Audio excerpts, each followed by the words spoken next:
remember it was on a Tuesday. I went to the Family Feud, and during the commercial break, you come out and ask questions to the audience and things like that. So you recognized me in the studio audience, me and my mother, and I still had the dread. So the fact that we had a whole studio audience, and you recognized me as the whole studio audience, and then amongst all the people that you've met over the years, I knew that was meant to be. So the very next day on Wednesday, I went and cut my hair. On the Thursday, I came back to the Family Feud with my haircut. I Yeah, remember because that day you had me on stage and everything. yeah, you had asked me, could you be a junior counselor? Yes, sir. And one of the things was I asked him what he wanted to do with his life. And he told me he wanted to be an engineer. And I said, what I want you to do, I want you to Google all the engineers you know. Now, this was a while back, man. I have nothing against dreads, so don't get me wrong, man. I think it's absolutely wonderful hairstyle. But I said, I want you to Google pictures of engineers. And if any of them look like that, then keep your hair. But if you're trying to go somewhere, you got to prepare yourself for where you're trying to go. And it's not a knock on dreads, everybody. It's just that when he was trying to get into a specific field, you got to think years ago, man, dreads have become far more acceptable now. But years ago, not so much. And so I asked him to consider that, and he came back the next day. Yeah, no, 2 days later, it was a Tuesday. I came back on Thursday. Came back on got Thursday. My haircut on Wednesday. And I turned him into a junior counselor at my mentoring camp. And Kendall has been at my camp every single year since he was 13. He comes every year, and he mentors young boys. So, Kendall, tell me what you're doing right now. You're 25 now. Yes, sir. Yeah. So since I've been in the camp, we had a rocky start, like you said, for the most part. But since then, you awarded me a scholarship to go to North Carolina A&T. I finally graduated from North Carolina A&T as of 2018 with my mechanical engineering degree, and now I'm working for a civil engineering firm back in Atlanta. Oh, you're an engineer? Something like that. You're an engineer with a haircut. Oh. Something like that. Yeah, man, it was just a little foresight. Like I said, I got nothing against dreads, man, but back then, it just wasn't as prevalent and as acceptable as it is today. And I saw this young man wanting something so badly that he would cut his hair to accomplish it. And now, years later, he's graduated and he is now an engineer. I mean, look, I wouldn't have been in college if it wasn't for you, Mr. Harvey. Well, brother, you wouldn't have been in college if it wasn't for God. See, God heard you in your mother's prayers. He just used me as a piece of pipe, a piece of conduit. And I was I'm open enough. I try to be open enough to just see what God telling me to do. That's how. And when guys like you show back up, man, that has turned out to be the men that you are today. And I'm just so proud. But let me tell you something. I learned something. Yes, sir. You have some hidden talents that I knew nothing about, man. How many instruments do you play? 5 right now. I play bass, piano, drums, organ, and I'm learning the saxophone also. So that saxophone is going to be my 5th instrument. I didn't even know this, man. Yes, sir. You kept that from me. I should have showed you a while ago. I apologize. So what do you want to do with that, the music side of it? So I still want to, I'm still trying to keep that music prevalent in my life. I wanted engineering to be my career field, but music has always been my passion. It's always been my love. I've always had a love for music, from the music that Kirk Franklin plays to all different genres, from R&B, hip hop. That's why I think I learned so many different instruments, because I like switching from different genres and different styles of music. So different instruments sound different, in different music, of course. So. Yeah, I just want to keep that prevalent to me. I play I have a home church in Atlanta, down in South Atlanta, not too far from the airport. So I have a church. I play at that church every single Sunday. So regardless of what else I do with music, my music is all.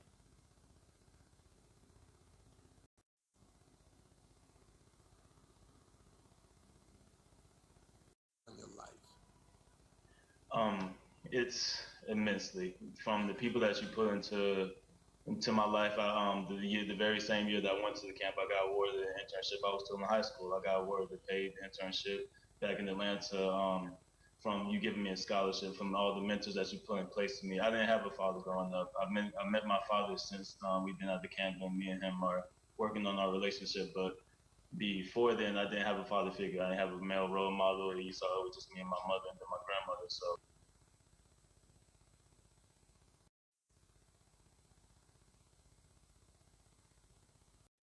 just having those other men that are in your life, having those other men that really care for you, really reach out to you, and they don't even know your name. The fact that you reached out to me and you didn't even know me, you'd never met me before, but you loved me, you cared on me.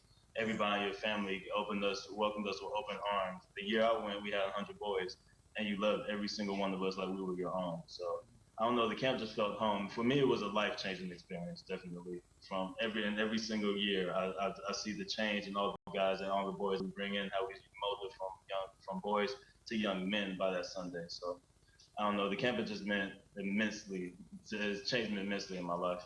Every single year it still does. I still learn every single year, even though I'm a counselor, I still learn from the camp every single year.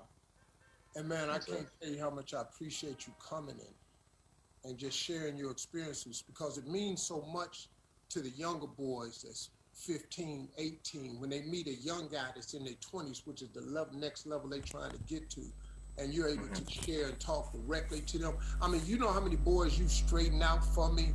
You said, hey, Mr. Harvey, hold on, let me go talk to him. Because we have a lot of problem youth at these camps. We have cats coming there, man, with some real attitudes, man, that come from real undisciplined backgrounds, and you know, they come in with some notions of how they gonna run things, and I need young people like Kendall and other young people that come in and say, hold on, Mr. Harvey, let me talk to him. Yo, my man, come here. You're gonna blow this opportunity, and I really appreciate that. If you wanted to ask me anything, Kendall, what would you ask me? So we've known each other since we were 14, since I was 13, going on 14, and you've changed my life immensely, from putting all the mentors in place to awarding me a scholarship to go to college. I just want to know what drives you, what motivates you to, you know, just to care about people like me, like people that nobody cared about, nobody knew before. It just a person of your caliber, your standards, to care about a person like me. Wow. You know, I think what it is, man, I say this without getting emotional, you know, see, when I see y'all, I see me. I see a young me. Now, I had a father, but man, I wanted to be something so badly. I just didn't have any idea. Nobody was teaching me the principles of success. My father was teaching me hard work, and I thank God for that. And my mother was teaching me faith. But I wanted something. I wanted to be something special in life. I just had this burning thing in me. I didn't want to be ordinary.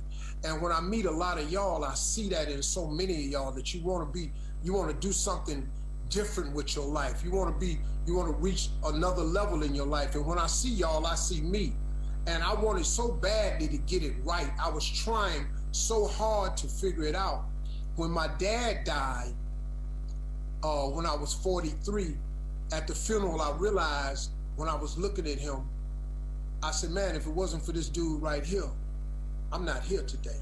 Because this dude kept me on the straight and narrow. I mean, he was on me, man. Even when I got off track, when I got in trouble, and I got in trouble, he came down there and got me back on the right track. And so I said, man, what happens to young men who don't have father figures? I needed that dude, man. And so I decided to let me get as many of my friends as I could together to reach out to these young boys and give them some inspiration. And people like you have proven it to be right. That a dude says so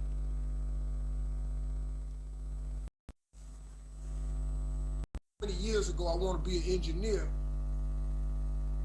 and today he's an engineer. It's like that little dude playing the bass guitar. He watching a clip of me on the Apollo of a little black guy, just watching it, and now all of a sudden, he on the screen with Steve Harvey, the guy he been watching, playing a Kirk Franklin song, and then I bring Kirk Franklin to him. That's what it is, man. That's what matters, man. I appreciate you, Kendall. Hang on one second. I got a little bit more to do. I love you, man. Yes, sir. You my dude. I love you more. I know, boy. I know you do. Hey, listen. We got another little buddy on the line. Where's Otis? Otis Journey. I'm here, sir. Hey, Otis. How old are you, man? I'm 19, sir. Oh, 19. Oh, that's good, man. What are you doing right now? I'm in college. I go to Atlanta Tech University, and my major is IT. So I work. Wait a minute, man. Have I met you? I was at your camp. I was one of your mentors. Oh, you didn't get the haircut memo. Okay, you got through. That's cool, man. So, hey, man, you went to the camp. How did the camp have an effect on you, Otis? Well, I'm not gonna lie. When I first got there, I was kind of very angry. I felt like I was targeted because I didn't feel like I was one of those troubled children. I always felt like I was a leader rather than a follower because I wasn't the type of kid to grow up and get into trouble and follow other people and join gangs and stuff. So when my mom sent me there, she was just like, there's something in this program. It's a reason why you're here. A lot of people want to get into this program, but you got selected out of all of these people. So you must be here for a reason.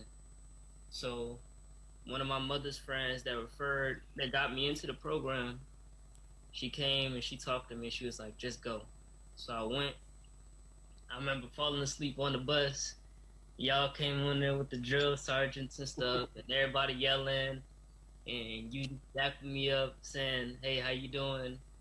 Firm handshake, being as genuine as possible, and I was just like, I didn't want to be there because I didn't feel like this was my purpose. I felt like I was a leader, not a follower. I felt like I could help people. So 2 days in, I told him I wanted to leave. I went up to the Yeah, I remember this. Yeah. the house at the top of the ranch, and I told him I wanted to leave, and I called my mom and everything, and she was actually at the gate. Before I could leave, somebody said, "Hold on a second," and I got on the phone with Anthony Hamilton, and Anthony Hamilton told me, like, you can't give up because it's a reason why you're here, and then from then on they made me a mentor because I told them I have a bigger purpose. I wanted to be the leader. I wanted to talk to the kids. So I became a mentor within 2 days of being there. And from then on, his life has been great. Yeah, because what we try to impress upon the young men that come to the camp is if you want to be a leader, we have leaders at the camp. I'm a leader. I'm not a follower. But in order to be a great leader, you have to be a great servant. You cannot be a great leader without being a great servant. What made Barack Obama a great president was because he was a great servant in Chicago. He served people. What made Martin Luther King a great leader was he served people. What made Gandhi great, Gandhi served people. What made Mother Teresa great, she served people. See, it's the service part of your life that draws people to you where they'll follow you. They're not going to follow you if you don't provide a service for them, if you're not in the uplift business. So you had it right to want to be a leader, but you had to grasp the concept of it. And when the brother told you can't ever give up, that's the part of it, because you gotta stay with it, man. You gotta stay with this thing, because the turn that's gonna happen in your life, you don't ever know where it is. And this camp has become the turning point for so many young men. I mean, it's gratifying, it's heartwarming to me, man, when I see guys like you again. Like, I meet guys been in the program, they sergeants in the military now. They are police officers, they're school teachers, they're lawyers, they're pastors. I mean, man, we got some real leaders came out of the camp, and you on your way, man. Any question for me? Where do I start to get into the music industry. Where do you start to get into the music industry? See, Kendall uh, plays 5 instruments. I ain't even know about that. Did you hear that? Yes, He sir. plays 5 instruments. We got Aaron over in Slovenia. I don't even. One, he over there. He into music. So this is like a music show. But I got somebody that can answer that question probably way better than me. I got a special guest, my Hello, man, hello, hello. my man. Ladies and gentlemen, the one and only, one of the top R&B singers of our time, with a voice that sounds like chicken when it's fried. Soulful. The one and only Anthony Hamilton. What's up, man? How you doing, man? Hey, man, you Hey, called brother, this how y'all little doing? dude right here. Otis, you called What's him. up, Otis? Yeah, how you How doing? you doing? I'm good. What's up, Steve? Hey, man. I love what you're doing. I love it. I love it. Man, I love that so many of y'all want to help me with this, man, because that's what Yeah. it takes a village, man. You've always been that brother for me, man, that I can Thank call. You've come to all my events, the Hoodie Awards, Sand and Soul. You done been out the country with me. So Yeah. I knew getting you, man, was gonna be like the charm. So Otis is here. He has a music question for you. Go ahead, Otis. Ask Yes, Anthony. sir. Where do I start to get into the music industry? What aspect of the music industry are you interested in? First, have a plan. My aspiration is to be an R&B singer, just like you, sir. Be a singer. Yes, sir. Okay. So first thing, you have to let somebody hear you. You have to start creating music and let people hear your voice and expose that. And once you expose that gift, somebody else will help you expose it. And next thing you know, a lot of people will know about it, and then it'll find your gift will make room for you. You know, if I hadn't sang that first time in the first talent show or school or whatever, and nobody knew it, nobody would have encouraged me to keep going, or nobody would have told me, "Hey, you got a really nice gift. Let so and so hear you." And then next thing you know, somebody hooked me up to a guy who brought me from North Carolina up to New York, and I got my first record deal with Andre Harrell at Uptown MTA. So it's all about exposing your gift. You know, sometimes you may not know what to do with your gift right away, but somebody else can hear a gift and they'll know how to place you and where to place you and give you critique that'll make you better. So first expose yourself and let people know you have this gift. How were you, man, when you thought about making this a business for yourself? How old was I? Yeah. You know what? I love music from the womb. But when I got 14, 15,